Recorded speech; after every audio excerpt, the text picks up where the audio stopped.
अस्सलाम वालेकुम दोस्तों, कैसे हो? ठीक हो?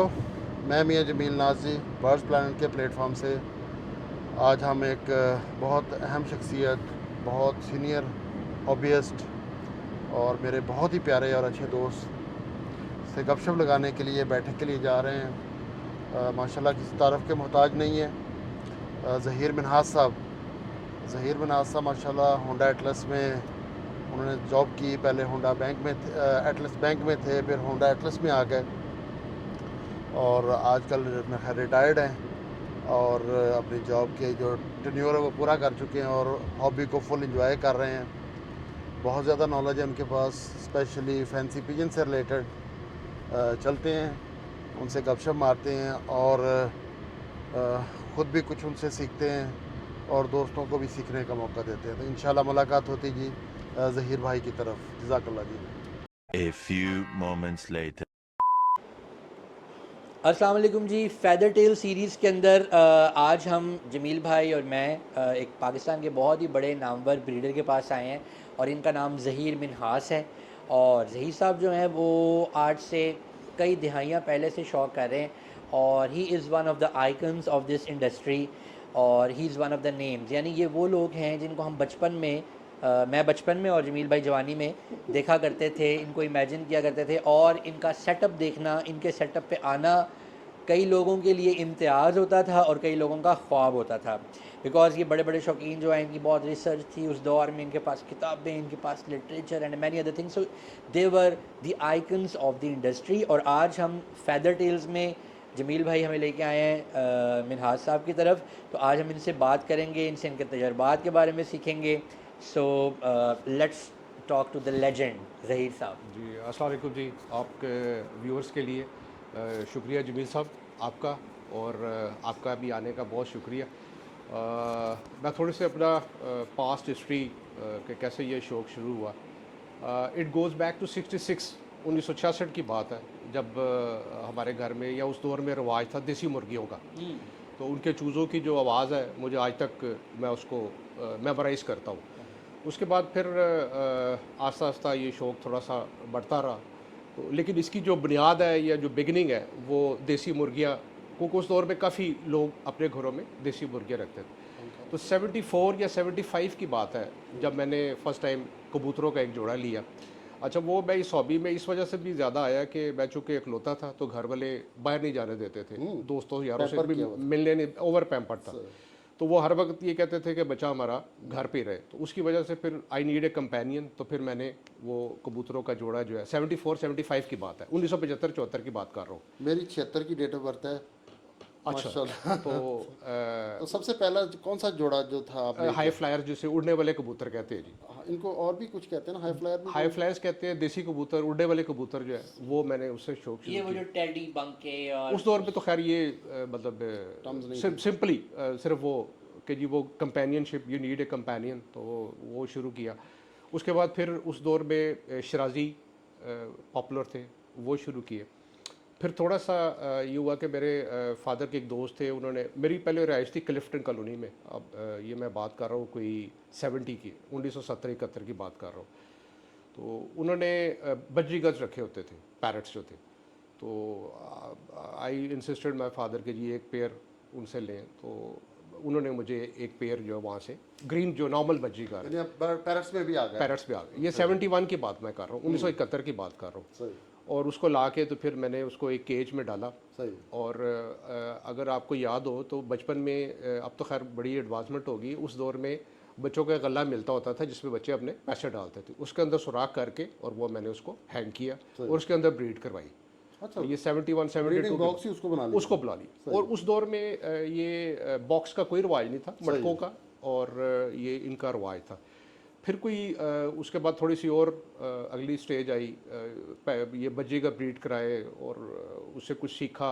मतलब उस दौर में आप ये कह सकते हैं कि इसको आप दो हिस्सों में डिवाइड कर ले। एक कह ले पीटीसीएल का दौर और एक कह ले आप हमारी जो मोबाइल का दौर। तो हमारा जो दौर था वो पीटीसीएल का दौर था, जिसमें जब तक आप किसी शौकीन को की तरफ आप जब जाना होता था तो आपको पहले उसको फ़ोन करना पड़ता था पीटीसीएल पे कि वो घर पे मौजूद है या नहीं है। अगर वो नहीं है तो फिर आपका वो सारा जो टूर है वो मिस हो जाएगा।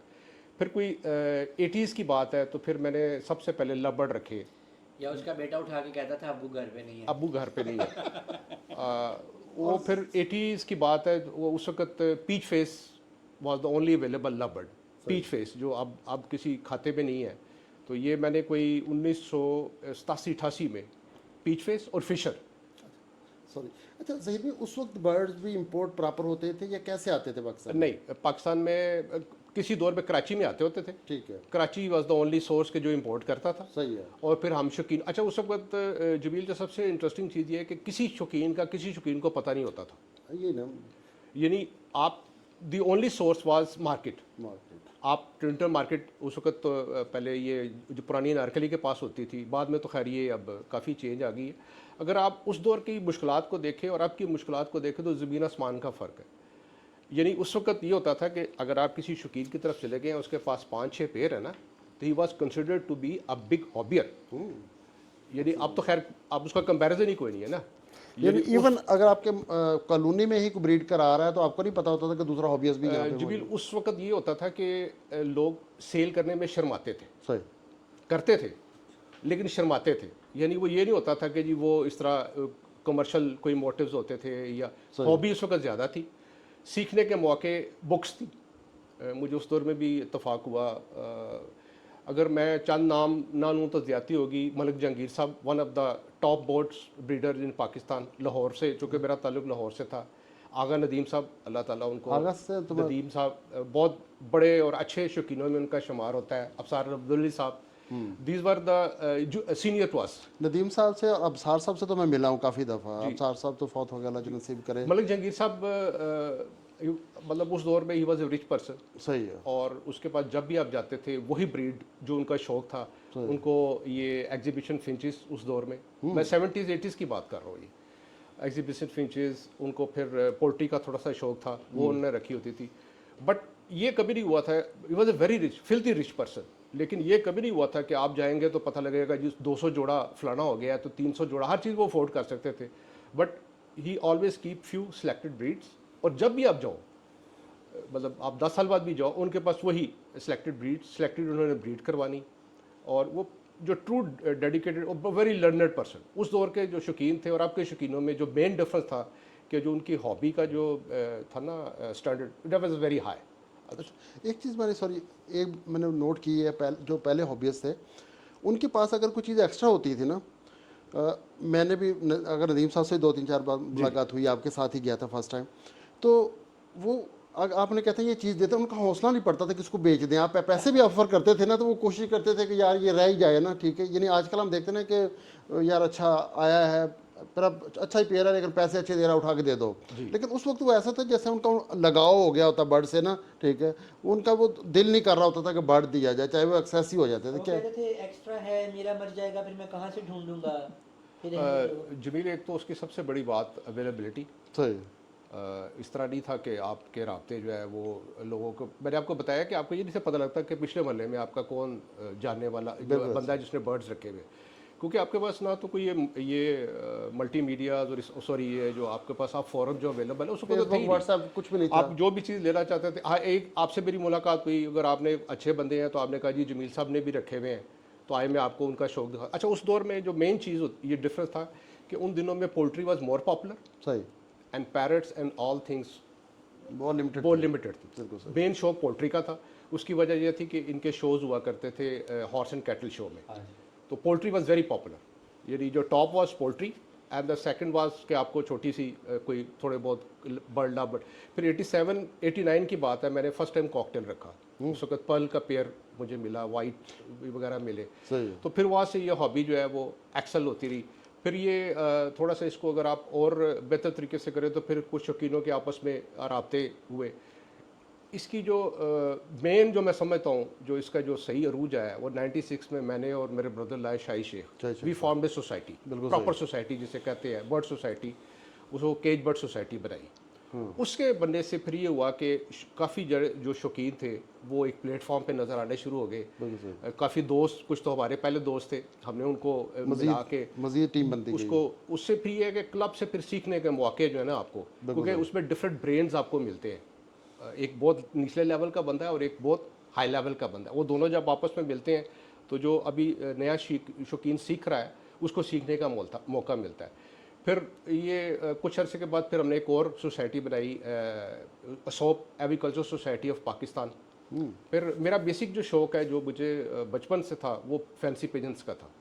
मैंने देखा है, जब से मैं आपको देख रहा हूँ माशाल्लाह, आप पोल्ट्री, पिजन और पैरट्स, ये तीनों में गाहे बगाए चलते रहे हैं साथ लेके ना। ठीक है, लेकिन ज़्यादा फोकस आपका फैंसी पिजन पे पिजन्स पे रहा। बिल्कुल ऐसा ही है।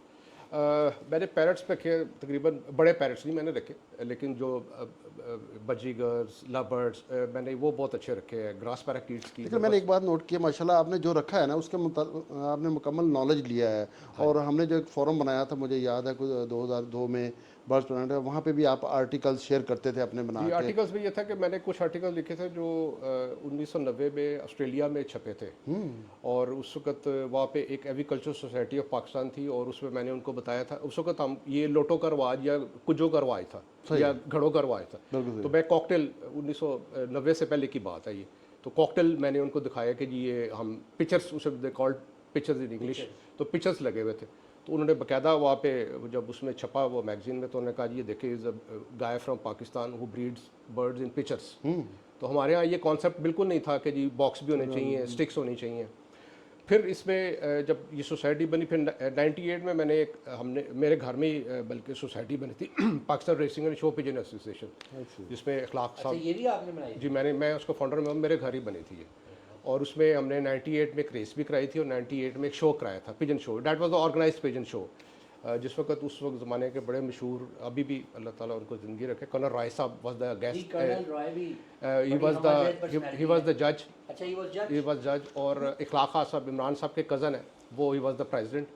और बल्कि ज़मान पार्क में ये शो, उनके जो ग्राउंड है उसके अंदर ही ये शो हुआ था पहला।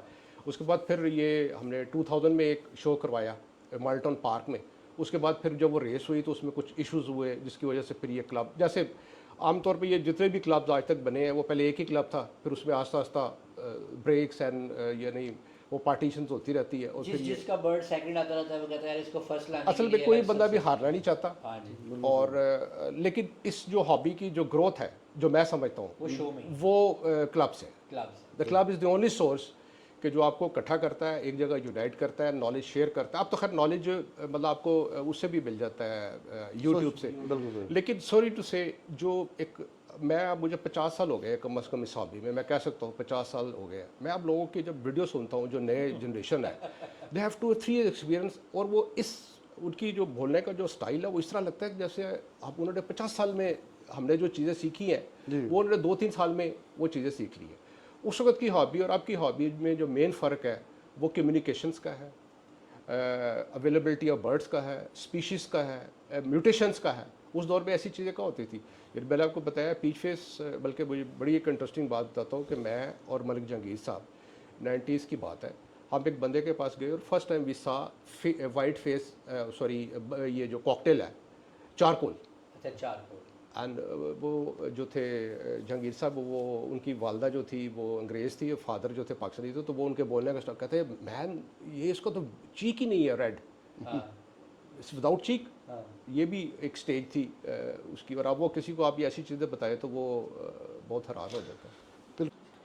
अच्छा ज़हीर भाई, ये बताइएगा कि जैसे आपने बताया कि उन दिनों में परिंदे को अटेन करना इतना आसान नहीं होता था प्रोसेस, सबसे ज़्यादा आपको तड़पाया कौन से बर्ड ने कि आपके यार ये कहीं से मिल जाए, ये कहीं से मिल जाए? उस वक्त हर बर्ड की म्यूटेशन तड़पाती थी। अच्छा, किसी भी बर्ड की। अगर आपने क्योंकि मैंने जैसे आपको बताया कि वाइट फेस कॉकटेल 90s की बात है, वो देखा, चारकोल जो था, पल, पाइड और ये वाइट जिसको लटीनो कहते हैं, और ये अवेलेबल होते थे। लवर्ड में एक बंदे के पास ब्लू आई, उस वक्त पर्सनाटा वाज मोर पॉपुलर, जिसको पीच फेस कहा जाता था। ये फिशर्स वगैरह इतने इसमें म्यूटेशंस नहीं थी, तो वो फिर ये कि ये डव में सिर्फ आपको जो सबसे एक्सपेंसिव थी वो वाइटेल, या उस वक्त एल्बिनो भी हुआ करती थी, जिसको ब्रिलियंट वाइट कहते हैं, ये बड़ी मुश्किल से मिलती होती थी। Red Dove was the most expensive, जो अब किसी खाते में नहीं है। तो उस वक्त हर बर्ड की जो भी म्यूटेशंस है वो आपको मिलना और उसको हासिल करना बहुत मुश्किल था। उस वक्त पोल्ट्री की मेडिसिन लोग इस्तेमाल करते थे या ह्यूमन मेडिसिन इस्तेमाल करते थे, that was the only source. लेकिन ये कि उस वक्त इस तरह ओवर पैम्पर्ड बर्ड नहीं होते थे जैसा अब है। ना उस तरह के केज अच्छे होते थे, ना कीपिंग उतनी अच्छी होती थी। वैसे मैंने आपको बताया कि बॉक्स का कॉन्सेप्ट नहीं था, स्टिक्स भी लोग इतनी अच्छी नहीं लगाते थे, नॉलेज बहुत था, लेकिन कीपिंग जो थी ना, जो जैसे आप सोफिस्टिकेशन आ गई है या एडवांसमेंट आ गई है, वो नहीं थी उस वक्त।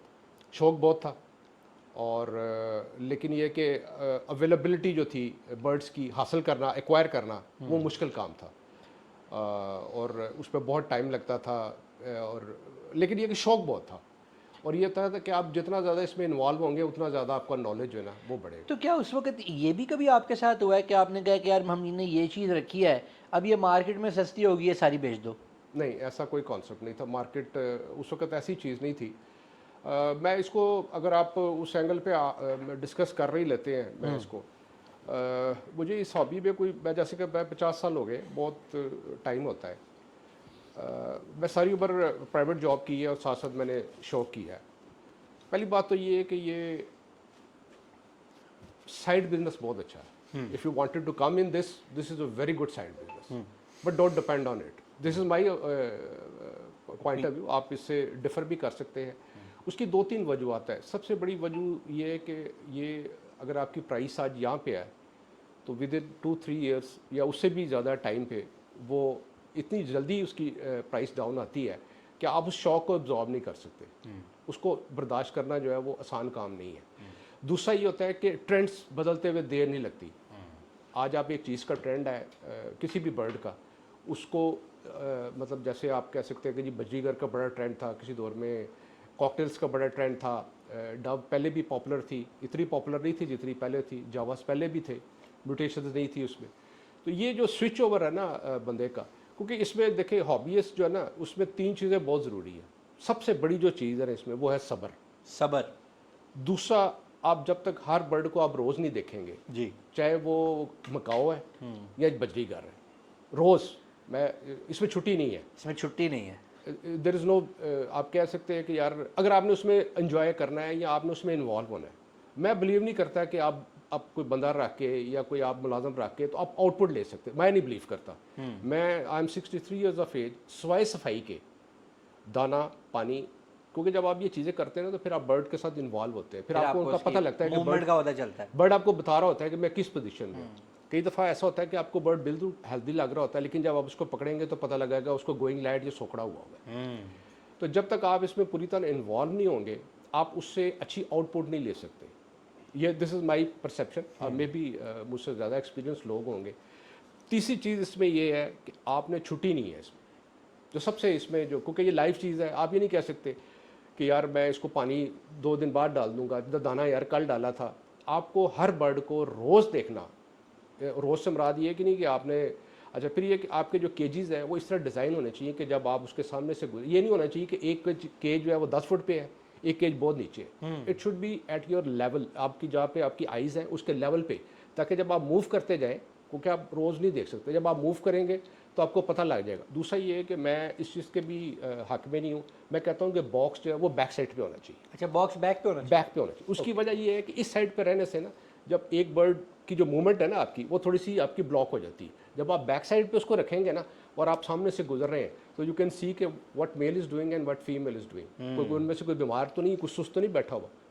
ये मेरा पॉइंट ऑफ व्यू है कि बॉक्स जो है वो it should be back side of the cage, ताकि आप, और फिर ये कि केज की जो हाइट है वो ऐसी होनी चाहिए कि आपकी हाइट के मुताबिक हो।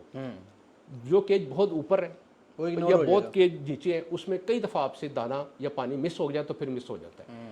जब आप उसमें रूटीन में, क्योंकि ये एक ऐसा शौक है, इसकी मैं आपको एग्जांपल ऐसे देता हूँ, जैसे बंदे की नई नई शादी होती है तो 6 महीने तो उसको बहुत ठीक रहता है, उसके बाद फिर ये इसी तरह ये शौक भी है कि आप एक चीज़ शौक में लिए तो आते हैं, लेकिन जब आप उसको वो डेली काम करना पड़ता है, फिर ये होता है कि जो ब्रीडर है ना वो ऐसे ब्रीडर नहीं बनता, उसको बहुत सारी फाइट्स करनी पड़ती है, मौसम से, डेड इन शेल से, इनफर्टिलिटी से। Yes. At very 11th hour आपका जो है ना वो मेल ज़ाया हो गया, आपकी फीमेल ज़ाया हो गई, फिर बरसात आ गई, फिर सर्दी आ गई, फिर गर्मी आ गई। इन चीज़ों से जो फाइट करना है ना, तब आप ब्रीडर बनते हैं। इन मरहलों से जब निकलते हैं, फिर वायरस आ गया। अच्छा, जैसे ज़हीर भाई अभी आपने बोला थक जाने वाली बात, ये मैंने भी नोट किया है कि जो जब कोई नया हॉबीस्ट आता है तो वो 6 महीने तो उसमें बहुत वो एक्टिव होता है और उसमें बड़ी एनर्जी होती है, रोज उठ के प्याज ठीक है, काट रहा था सुबह। और वो हर तरह का काम करता है, लेकिन वो जल्दी 6 महीने के बाद फिर वो चीज़ें इग्नोर होना शुरू हो जाती है। हाँ जी। और मोस्टली मैंने ये पेट बर्ड्स में ये देखा है जिनके अक्सर वो आपने देखा फैदर प्लकिंग हुई होती है हाँ जी। कि वो बर्ड लेके जाते हैं, वो 3-4 महीने तो वो हर फैमिली मेम्बर उससे प्यार करता है, आहिस्ता आहिस्ता उसको पीछे गली में रख देते हैं, ठीक है, फिर वो स्ट्रेस में आ जाता है और अपने आप को इसमें एक और जो इम्पोर्टेंट चीज़ है ना कि वो आप ये ना देखें, मैं अगर एक अरबपति बंदा हूँ तो मैं ज़रूर ही एक मकाऊ रखूँ, बिल्कुल और मैं अगर बहुत गरीब हूँ तो नहीं मैंने बजरी करी रखनी। ये डिपेंड करता है कि आपका अपना टेम्परामेंट क्या है उस बर्ड को रखने का। अगर आप बहुत अमीर हैं और आपने मकाऊ रख ली हैं लेकिन आप उनको देखते ही नहीं हैं, आप उनकी रिक्वायरमेंट ही पूरी नहीं करते, या आप उनकी चीखें ही नहीं बर्दाश्त कर पा रहे। वो यही है ना कि आप वो बर्ड रखें जिसको आप, आपका टेम्परामेंट जो है ना, अब मैंने बाहर बर्ड रख के देख लिया लेकिन मेरा टेम्परामेंट पिजन्स का है।